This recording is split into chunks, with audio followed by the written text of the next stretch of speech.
Ay, ito, may lisensya po. Yung LTO po, it's already in the LTO. Kayong dalawa, sinasabi nyo, hindi nyo alam na nagkalisensya kayo? Ako po hindi po, Your Honor. Picture mo yun Oo nga po, nagul din po ako at meron ganyan lumalabas So sinong ID. nagpagawa ng lisensya mo, driver's license? Dahil fake, ayaw mong aminin. Hindi po. Yan ba yung legislative immunity na hinihingi ninyo? Your Honor, hindi po talaga ako nagpagawa ng ganyang ID. O sino nagpagawa? Paano nagkaroon ng lisensya sa pangalan mo na fake? Dahil ang LTO sumulat na sa amin. Opo. Sinasabi nila, fake yung lisensya ninyo. So sinong kumuha para sa'yo nang hindi mo alam? Hindi ko po talaga alam, Your Honor. Basta ang alam ko lang po, meron po akong sariling valid na lisensya ko po. Bahala ka sa buhay mo. Ha? But if with the indulgence of Senator Villanueva. Yes, Senator Bam. Anong ginagamit mo sa casino? Anong ID ginagamit mo sa casino? Wala po akong gamit na ID sa casino. Ano po, membership number po. Yung sinasabi po kasi na pag meron na ng membership number na sasabihin mo po doon, makakapaglaro na po. Yung membership number na sa pangalan mo? Nakapangalan po sa yun po, yung Marvin D. Guzman. Oh, yun na nga. So may Marvin D. Guzman ka nga na alias. Yun po yung nandun sa may membership number na ginagamit ko. Well, pero ID, membership ID, at saka license, wala po akong ganun na Marvin D. Guzman.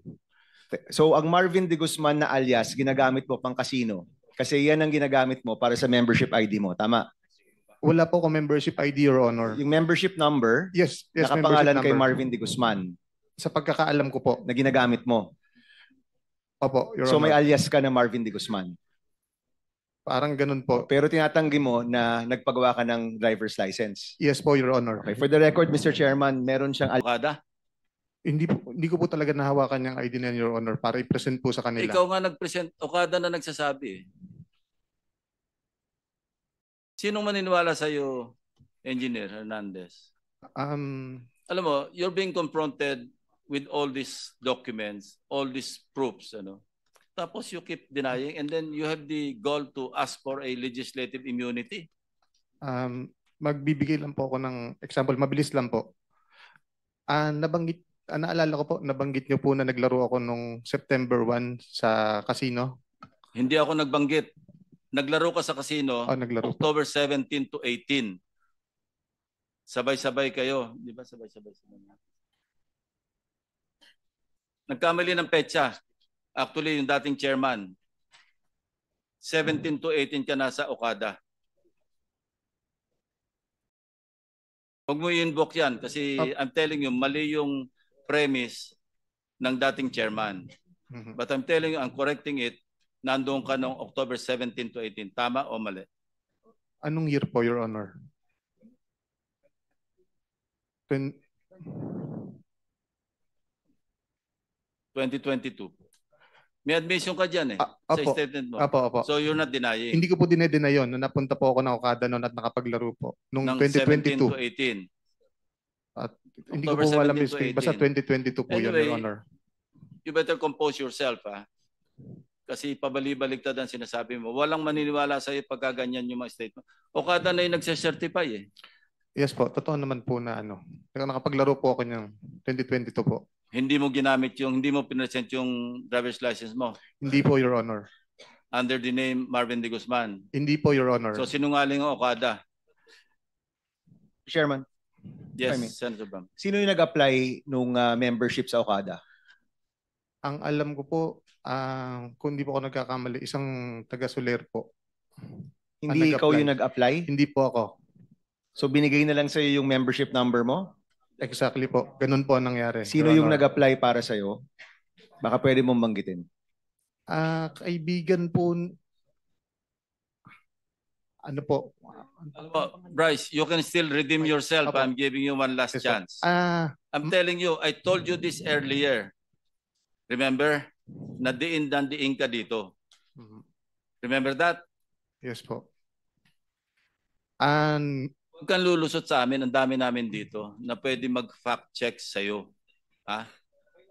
Opo. Naalala ko na po ang pangalan nung nag-apply nung membership. Mike, ano pilito niya? Archibald po. Ang sinasabi mo, a certain Mike Archibald, nag-apply para sa yung membership sa Okada. Yes po, Your Honor. Kasi ang Okada, yung record nila is my driver's license na kasama ng membership mo. Sino nagbigay ng pangalan na De Guzman? Hindi ko po alam. Baka si Mike po. Pero pagpasok mo doon, alam mong De Guzman yung gamit mo. Wala pa po akong aid. Nung pumasok po ako doon, wala po kami membership eh. So si Mike po ang nag-ayos ng membership na yan. Hindi po kami. Okay, Mr. Chairman. Inyo kung pagtsatsagaan nyo pa ito, ha?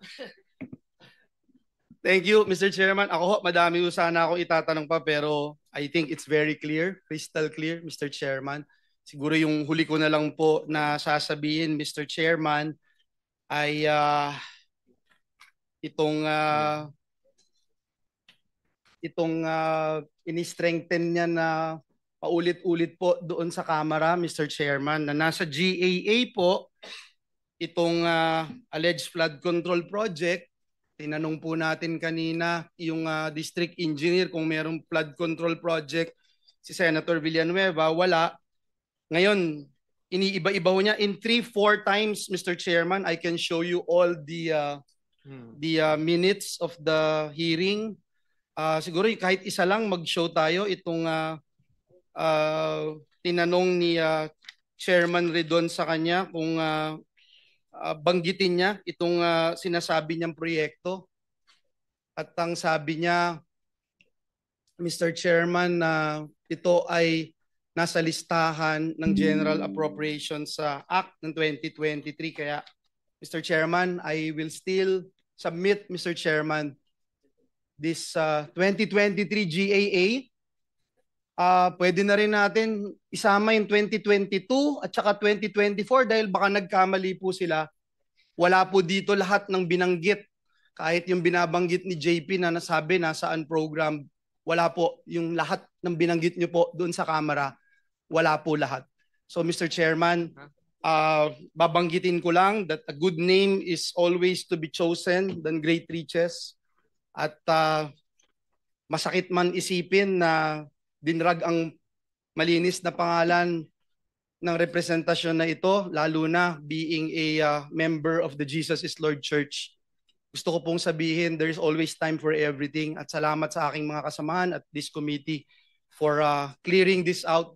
At gaya ng sabi niyo, Mr. Chairman, wag na nating pagtsagaan ang mga sinungaling. Thank you, Mr. Chairman. Dapat siguro palitan niya yung pangalan niya, Blyce na lang, Blyce. Yeah. Your Honor. Mr. Chairman. Yes, the Senate President is recognized. Thank you. Mr. Chairman, just to highlight what you said to our colleagues na wala akong mapipiga dito kay Mr. Hernandez, but for the information of Mr. Hernandez and for the public, I just received moments ago a subpoena ducis tecum for you, for your records and your subpoena testificandum from the independent commission. You are set to testify to them. So I suggest you collect your thoughts, tell the truth, because the independent commission is a different story from in aid of legislation that we are doing here. I already received the notice, and I will write an authority for the Sergeant at Arms to bring you to the Independent Commission inquiry.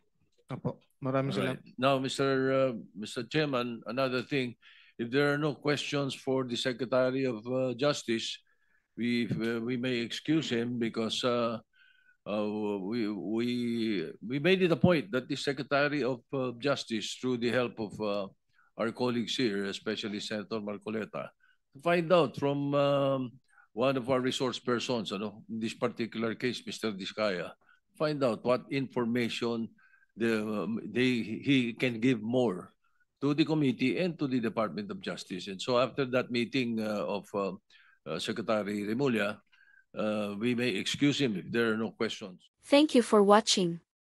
Don't forget to like, share and subscribe for the latest hot news of the press.